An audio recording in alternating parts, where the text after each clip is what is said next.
আসসালামু আলাইকুম বন্ধুরা, আজকে আমি উচ্ছে আর আলু ভাজি করবো। আর সেটা হচ্ছে নিয়ে হাজির হয়েছি। প্রথমে আমি উচ্ছে আর আলুটাকে কুচে ভালোভাবে ধুয়ে পরিষ্কার করে পানি ঝরিয়ে নিয়েছি। তারপরে চুলায় দিয়ে দিলাম হচ্ছে একটা কড়াই, আর কড়াইয়ের মধ্যে দিয়ে দিলাম হচ্ছে পরিমাণ মতো সরিষার তেল ভাজার জন্য। আর তেলটা হচ্ছে গরম হলে তার মধ্যে দিয়ে দিলাম হচ্ছে কয়েকটা শুকনা মরিচ।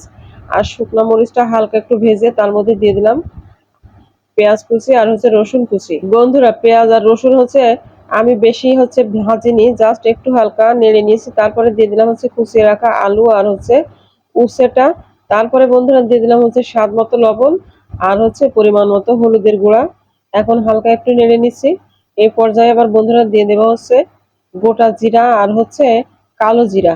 গোটা জিরা আর কালো জিরা হচ্ছে ভাজির মধ্যে দিলে ভাজিটা একটা অন্যরকম হচ্ছে স্বাদ হয়, আর আলাদা একটা ফ্লেভার থাকে। আর কালো জিরা যেহেতু বেশ উপকারী, এটা আমি সবসময় চেষ্টা করি যে কোনো ভাজি ভুজির মধ্যে দেওয়ার জন্য। কালো জিরা যেহেতু উপকারী আর এমনিতে খাওয়া যায় না, তাই এভাবে ভাজি ভুজির মধ্যে দিয়ে খেলে শরীরের জন্য খুবই উপকার। আর এভাবে আমি হচ্ছে ভাজিটা সুন্দর করে ভেজে নিব। আর বন্ধুরা, এই যে হচ্ছে আলু আর হচ্ছে উচ্ছে ভাজির ফাইনাল লুক। যাই হোক বন্ধুরা, পরবর্তীতে নিত্য নতুন আরো ঘরোয়া রেসিপি দেখতে অবশ্যই সাথে থাকবেন। আর সবার মঙ্গল কামনায় শেষ করছি। আল্লাহ হাফেজ।